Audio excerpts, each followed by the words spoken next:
There was a table set out under a tree in front of the house, and the March Hare and the Hatter were having tea at it. A dormouse was sitting between them, fast asleep, and the other two were using it as a cushion, resting their elbows on it and talking over its head. Very uncomfortable for the dormouse, thought Alice. Only as it's asleep, I suppose it doesn't mind. The table was a large one, but the three were all crowded together at one corner of it. "No room, no room!" they cried out when they saw Alice coming. "There's plenty of room," said Alice indignantly, and she sat down in a large armchair at the end of the table. "Have some wine," the March Hare said in an encouraging tone. Alice looked all around the table, but there was nothing on it but tea. "I don't see any wine," she remarked. "There isn't any," said the March Hare. "Then it wasn't very civil of you to offer it," said Alice angrily.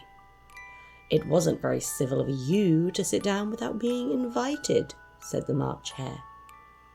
"I didn't know it was your table," said Alice. "It's laid for a great many more than 3. "Your hair wants cutting," said the Hatter. He had been looking at Alice for some time with great curiosity, and this was his first speech. "You should learn not to make personal remarks," Alice said with some severity. "It's very rude." The Hatter opened his eyes very wide on hearing this, but all he said was, "Why is a raven like a writing desk?" "Come, we shall have some fun now," thought Alice. "I'm glad they've begun asking riddles. I believe I can guess that," she added aloud. "Do you mean you think you can find the answer to it?" said the March Hare. "Exactly so," said Alice. "Then you should say what you mean," the March Hare went on.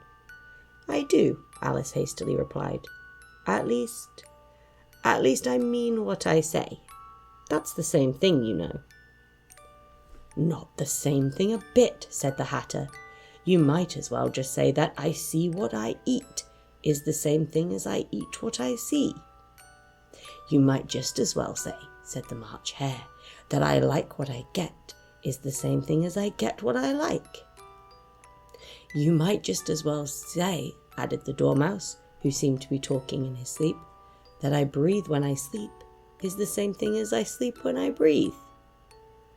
"It is the same thing with you," said the Hatter. And here the conversation dropped, and the party sat silent for a minute, while Alice thought over all she could remember about ravens and writing desks, which wasn't much. The Hatter was the first to break the silence. "What day of the month is it?" he said, turning to Alice. He had taken his watch out of his pocket and was looking at it uneasily, shaking it every now and then and holding it to his ear. Alice considered it a little and then said, "The 4th. "2 days wrong," sighed the Hatter. "I told you butter wouldn't suit the works," he added, looking angrily at the March Hare. "It was the best butter," March Hare meekly replied. "Yes, but some crumbs must have gotten in as well," the Hatter grumbled. "You shouldn't have put it in with the bread knife." The March Hare took the watch and looked at it gloomily. Then he dipped it into his cup of tea and looked at it again. But he could think of nothing better to say than his first remark. It was the best butter, you know. Alice had been looking over his shoulder with curiosity. "What a funny watch," she remarked. "It tells the day of the month, but doesn't tell you what o'clock it is."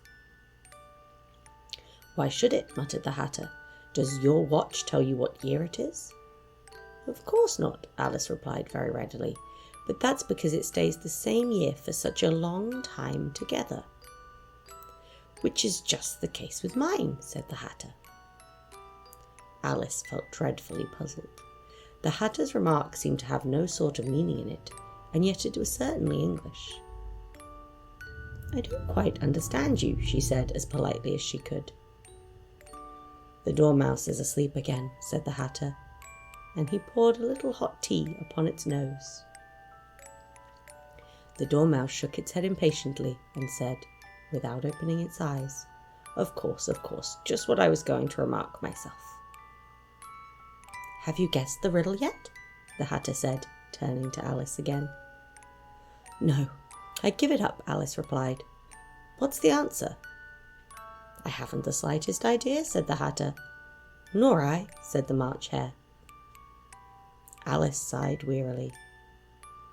"I think you might do something better with the time," she said, "than waste it in asking riddles that have no answers." "If you knew time as well as I do," said the Hatter, "you wouldn't talk about wasting it. It's him." "I don't know what you mean," said Alice. "Of course you don't," the Hatter said, tossing his head contemptuously. "I dare say you never even spoke to time." "Perhaps not," Alice cautiously replied. "But I know I have to beat time when I learn music." "Ah, that accounts for it," said the Hatter.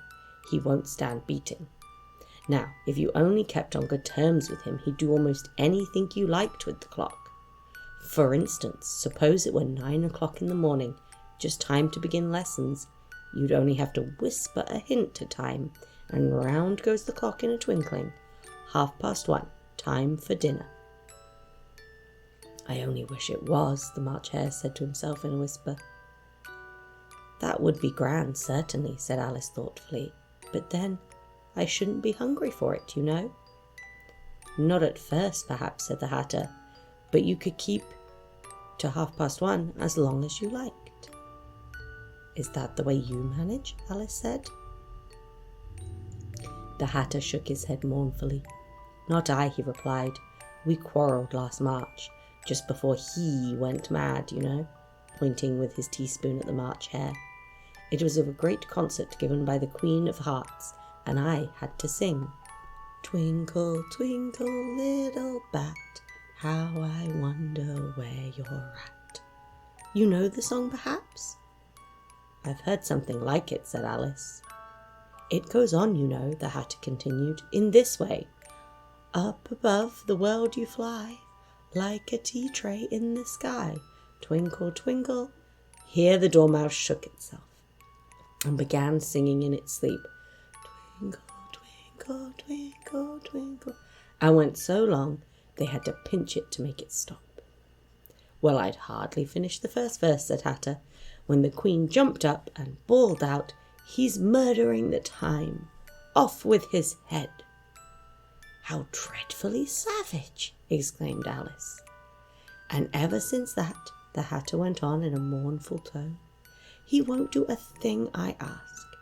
It's always 6 o'clock now." A bright idea came into Alice's head. "Is that the reason so many tea things are put out here?" she asked. "Yes, that's it," said Hatter with a sigh. "It's always tea time, and we've no time to wash the things between whiles." "Then you keep moving round, I suppose?" said Alice. "Exactly so," said the Hatter, "as the things get used up." "But what happens when you come to the beginning again?" Alice ventured to ask. "Suppose we change the subject," the March Hare interrupted, yawning. "I'm getting tired of this. I vote the young lady tells us a story." "I'm afraid I don't know one," said Alice, rather alarmed at the proposal. "Then the Dormouse shall," they both cried. "Wake up, Dormouse!" And they pinched it on both sides at once. The Dormouse slowly opened his eyes.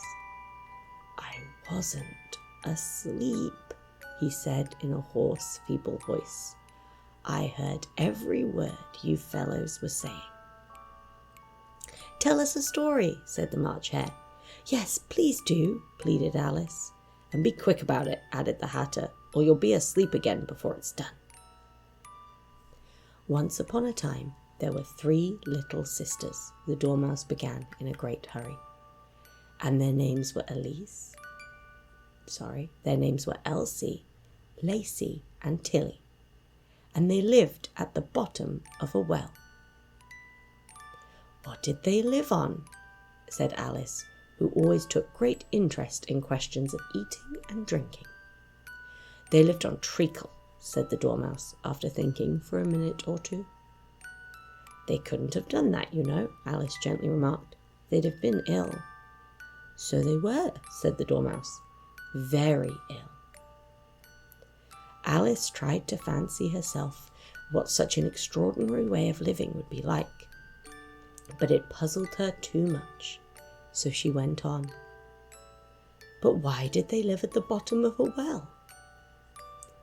Take some more tea, the March Hare said to Alice very earnestly. I've had nothing yet, replied Alice in an offended tone, so I can't take more. You mean you can't take less, said the Hatter. It's very easy to take more than nothing. Nobody asked your opinion, said Alice. Who's making the personal remarks now? The Hatter asked triumphantly. Alice did not quite know what to say to this, so she helped herself to some tea and bread and butter, and then turned to the Dormouse and repeated her question. Why did they live at the bottom of a well? The Dormouse again took a minute or two to think about it, and then said, it was a treacle well. There's no such thing. Alice was beginning very angrily, but the Hatter and March Hare went, shh, shh, and the Dormouse sulkily remarked, if you can't be civil, you better finish the story for yourself. No, please go on, Alice said very humbly. I won't interrupt again. I dare say there may be one. One indeed, said the Dormouse indignantly. However, he consented to go on. And so these three little sisters, they were learning to draw, you know. What did they draw? Said Alice, quite forgetting her promise. Treacle, said the Dormouse, without considering at all this time. I want a clean cup, interrupted the Hatter. Let's all move one place on. He moved on as he spoke, and the Dormouse followed him. The March Hare moved into the Dormouse's place, and Alice rather unwillingly took the place of the March Hare. The Hatter was the only one who got any advantage from the change, and Alice was a good deal worse off than before, as the March Hare had just upset the milk jug into his plate. Alice did not want to offend the Dormouse again, so she began very cautiously. But I don't understand. Where did they draw the treacle from? You can draw water out of a water well, said the Hatter. So I think you could draw treacle out of a treacle well. Eh? Stupid. But they were in the well, Alice said to the Dormouse, not choosing to notice this last remark. Of course they were, said the Dormouse. Well in. This answer so confused poor Alice that she let the Dormouse go on for some time without interrupting it. They were learning to draw, the Dormouse went on, yawning and rubbing its eyes, for it was getting very sleepy, and they drew all manner of things. Everything that begins with an M. Why with an M? Said Alice. Why not? Said the March Hare. Alice was silent. The Dormouse had closed its eyes by this time and was going off into a doze. But on being pinched by the Hatter, it woke up again with a little shriek and went on. That begins with an M, such as mousetraps and the moon and memory and muchness. You know you say things are much of a muchness. Did you ever see such a thing as a drawing of a muchness? Really, now you ask me, said Alice, very much confused. I don't think. Then you shouldn't talk, said the Hatter. This piece of rudeness was more than Alice could bear. She got up in great disgust and walked off. The Dormouse fell asleep instantly, and neither of the others took the least notice of her going, though she looked back once or twice, half hoping they would call after her. The last time she saw them, they were trying to put the Dormouse into the teapot. At any rate, I'll never go there again, said Alice as she picked her way through the wood. It's the stupidest tea party I was ever at in all my life. Just as she said this, she noticed that one of the trees had a door leading right into it. That's very curious, she thought. But everything's curious today. I think I may as well go in at once. And in she went. Once more she found herself in the long hall and close to the little glass table. Now, I'll manage better this time, she said to herself, and began by taking the little golden key and unlocking the door that led into the garden. Then she went to work nibbling at the mushroom. She had kept a piece of it in her pocket until she was about a foot high. Then she walked down the little passage, and then she found herself at last in the beautiful garden among the bright flower beds and the cool fountain.